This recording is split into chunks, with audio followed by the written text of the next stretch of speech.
Oh, hey, friend. Thanks for swinging by. Checking this video out on liminal spaces. My name is Sage Adderley. I am known as your friendly truth teller, intentional creativity teacher, and book mentor who likes to talk with her hands, apparently. It's true, I do. So I've been thinking about this in-between space.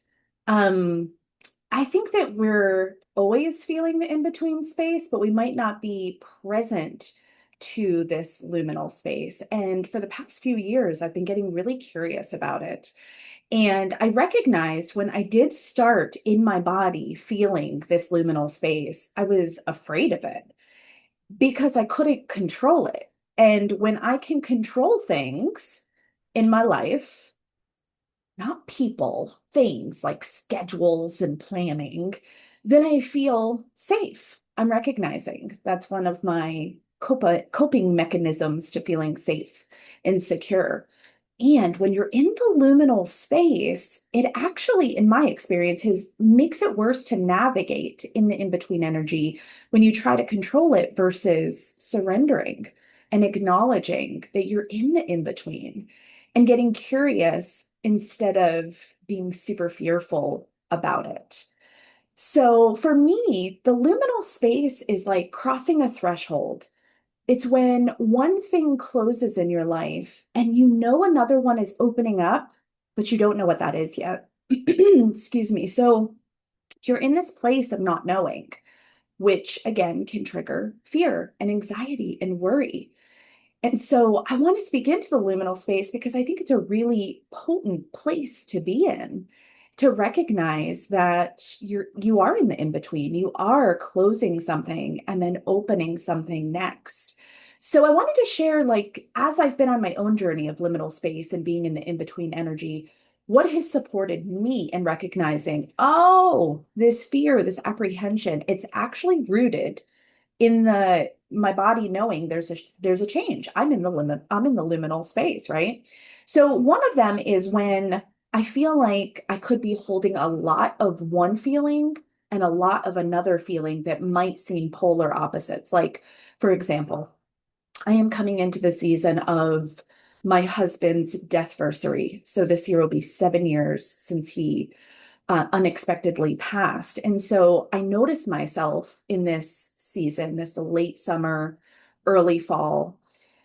It's like my body's in this knowing of, oh, there's a lot of grief this time. And then there's a lot of love and appreciation for life. So there's this joy and excitement about being alive. And there's also this melancholy and this sadness of what ended and what will never be. And so I know I'm in that liminal space when I'm able to feel both and be present to both and not get swept away by one or the other. Another way that I recognize I'm in a liminal space is when I am in this energy of and I mentioned it earlier, like my body is feeling that something is different, something is changing. So it's being present to my body and really listening to it and recognizing, okay, am I agitated because there's something going on in life? Like really getting connected to my body. And this is not like, new news that I'm dropping here. It's new to me though. And it might be new to one of you out there watching or listening. And so I want to share it. Is that, wow, is our body an amazing alarm and truth teller in itself of what's going on? And so I'm learning to listen to my body, listen when I feel something is off, listen when I get this feeling, this sensation, whether it's agitation, whether it's calming, but really learning to listen to my body. So when my body is like trying to get my attention, I'm like, oh, what do you have to tell me? I'm listening, right? So it's that being able to hold both and recognizing it and being a good listener to my body. And a third way that I can recognize I'm in that luminal space, that crossing of the thresholds, is when my like my used to be go-to response is to push through.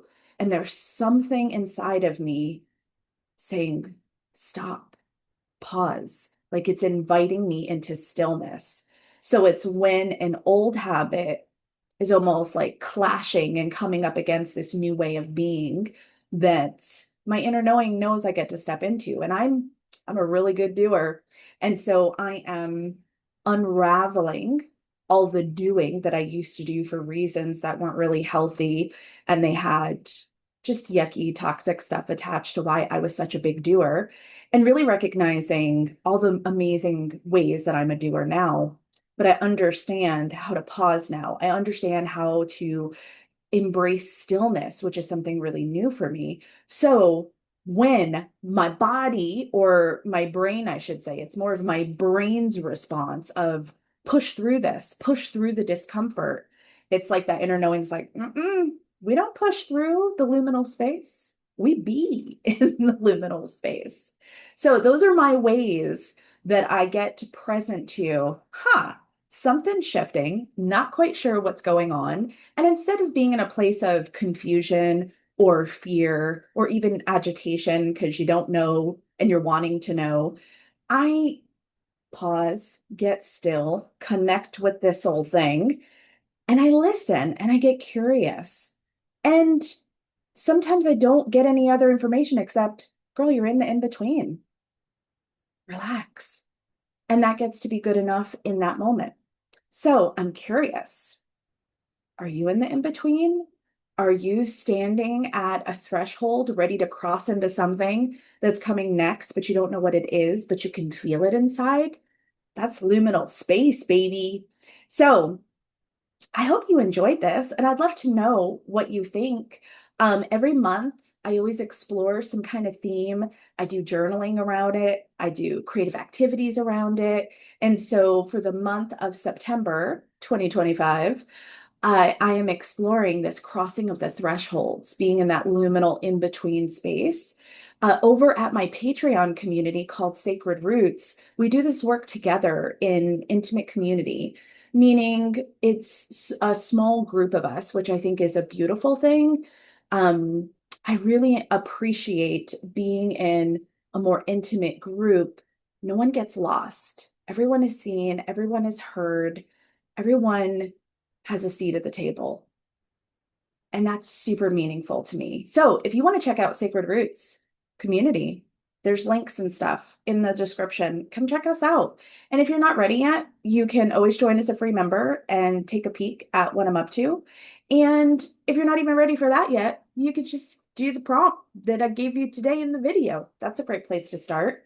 And if you like this, like the video, comment. Maybe you want to share it. Maybe you want to subscribe. Maybe you want to come back and see what else I got up my sleeve. All right. Thanks for spending a little bit of time with me. I do appreciate you. I'll see you soon.